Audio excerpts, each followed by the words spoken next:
Dr. Trasenko, thank you for joining me today.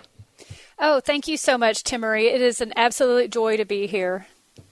Now, you're the executive director of Bishop Joseph Strickland's St. Philip Institute of Catechesis and Evangelization in Tyler, Texas, and you are constantly bringing your science background with chemistry to the forefront of the conversation surrounding faith. And so you and I have been talking as we're leading up to my time away with a baby. And speaking of babies, there's a lot going on in the world of research surrounding abortion and the fact that abortion is just absolutely fueling a whole world of research right now. You wrote an article recently for the National Catholic Bioethics Center that was shocking. And bear with us, this is tough information to go through, but you named 5 studies that came out just in the last couple of months, documenting dozens, if not far more than that, of babies who have been aborted and exploited in research. Can you share with us a little more? Yes, I'd be happy to. First, I just want to say I really appreciate the conversation you were having earlier about our kids. I was waiting and I was texting to my husband to make sure my son got home from his friend's house in the dark because he was walking. I love it. It was very good. No, I appreciate your comments there. As a mother of 7, which is my primary vocation over all of this. And it's why I care so much about this issue of aborted children being used in research. A lot of people probably remember David DeLeyden's expose with the undercover videos. Yes. And I remember thinking, God bless him for what he did, but you really don't need to go undercover with the video to get proof that this practice goes on in our society all over the world. All you need to do is look in the scientific literature. And so I've been doing that just to bring some awareness to this, and I plan to post and write about it a lot more. For example, though, I opened up Scientific Reports. It's a journal. And in September, there was a report that they were taking the scalps off of second trimester aborted babies and grafting the scalp, the skin, full thickness skin, they called it, with hair follicles, onto the backs of baby mice. They wanted to see if they could grow a full thickness human skin graft on the mice so they could raise the mice and let the skin continue to grow and produce human cells so they can then use the humanized mice for test. And it wasn't just the scalp.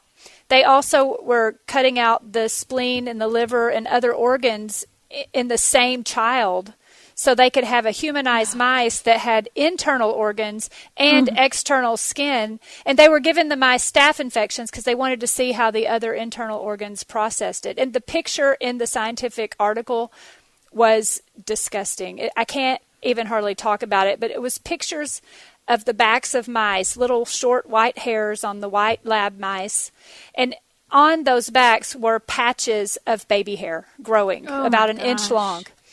And they're just doing this like they think it's great that they have these little mice models for research. And essentially, what does this come down to? They want to know more about skin infections and how to handle them. So we're going to take babies and we're going to take baby skin and we're going to put it onto mice and we're going to grow baby human hair on the mice. And, I was sitting here trying to eat lunch as I was reading through your publication, and I went, oh, good Lord, I couldn't even tell my husband why. I got up, I started to do something for a few minutes, came back to my food. This just makes your stomach turn. And if you and other people like you were not doing the research and exposing it, people wouldn't realize that we are fueling a research machine. In fact, in your article, you said, how will abortion ever end if it feeds a research machine?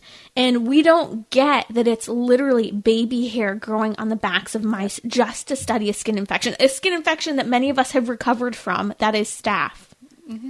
Exactly.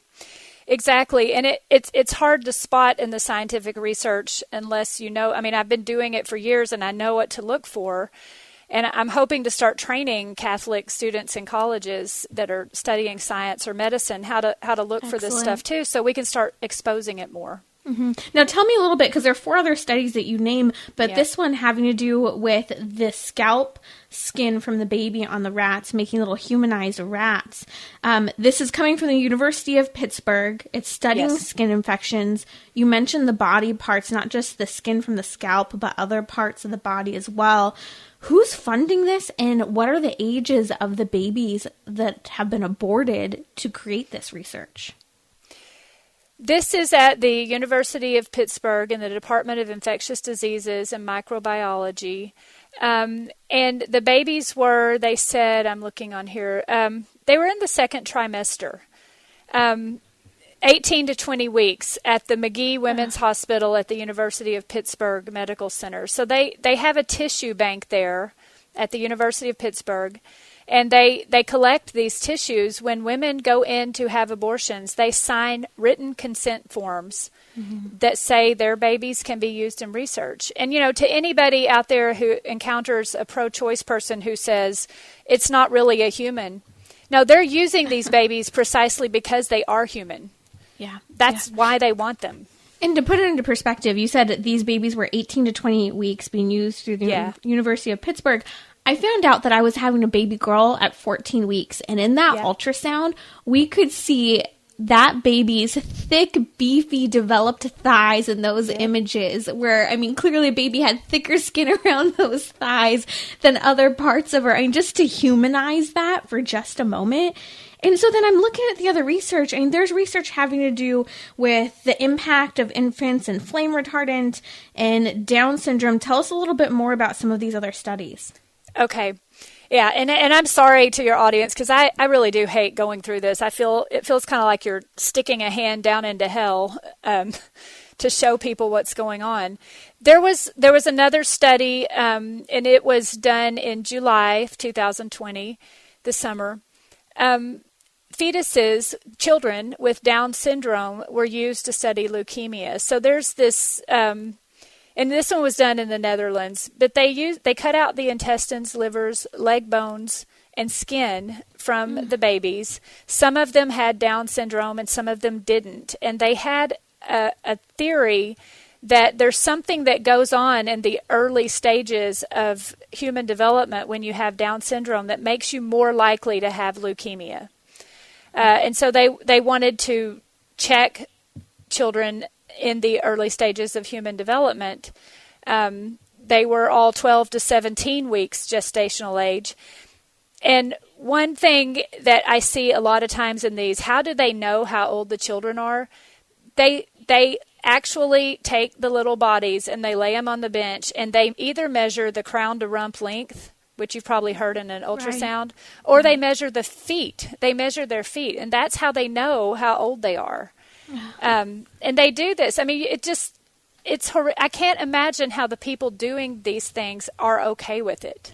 Well, and when you talk about measurements, if you're just joining us, you're listening to Trending with Timmerie. That's Dr. Stacy Trasankos, a scientist, researcher, chemist, and full of faith and on fire, really pointing to the lines between faith and morality and research and science. You just talked about measuring, parts of the body to determine if they're the right gestational age for this Down syndrome and leukemia study. And you mentioned at the beginning here that David Daleiden went in undercover and he exposed with those videos, as there were people going into the abortion clinics who weren't abortion workers, specifically there to identify which babies and which baby parts were the right baby parts to be used for research. Whether or not, look, that woman is a certain race. She's a certain stage in her pregnancy. Look, this person, we need 3 livers, or we need X so many of this. This is what we're talking about. And for some reason, Stacey, we're so okay, and we'll talk about this more later, to just sit back and say, well, it's being used for health and research. So shouldn't those babies' lives go to, mean something? I know we'll talk about that in a second, but that just puts it in perspective as we continue to talk about some of these other studies. So Yale this year did a second trimester study with 15 babies. Tell us a little bit about this one. In July, a team at Yale in their Department of Immunology published this in Science Journal. And I just want to say that is the biggest and most prestigious journal to be published in the world. Wow. And Science Journal published it on the development of immunities in newborns. So they're looking at how something we're all familiar with right now, but when viruses attack the body, it fights back with these white blood cells, and your body produces antibodies against certain antigens. They were wondering, how is it that newborns seem to fight infections so well when they haven't had very much time to build up antibodies? And so it's a question they had. And the only way to answer this question is to investigate the bodies of children that are pre-newborn.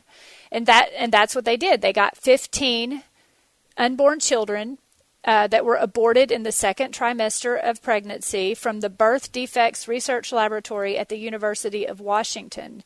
And they took blood, bone marrow, and stool samples. Stool samples from adults, but they took blood and bone marrow. And they were comparing the antibodies in adults to these second trimester aborted children. And it was all, it was funded by the National Institute of Health. It was funded by a fellowship at Yale, and it was funded by the Pew Charitable Trust. Wow. I mean, those are 15 babies right there. 15 babies. And I know in your research they say, okay, the moms consented to this. But moms do not realize what they're consenting to. The forms, as we know, are very ambiguous if and when they do actually sign it. And they're focusing on an abortion. They're not paying attention to the type of paperwork they're signing. They're just looking at, how can I end this pregnancy and have as little discussion as possible about it, because I don't want to think any more about what I'm actually doing.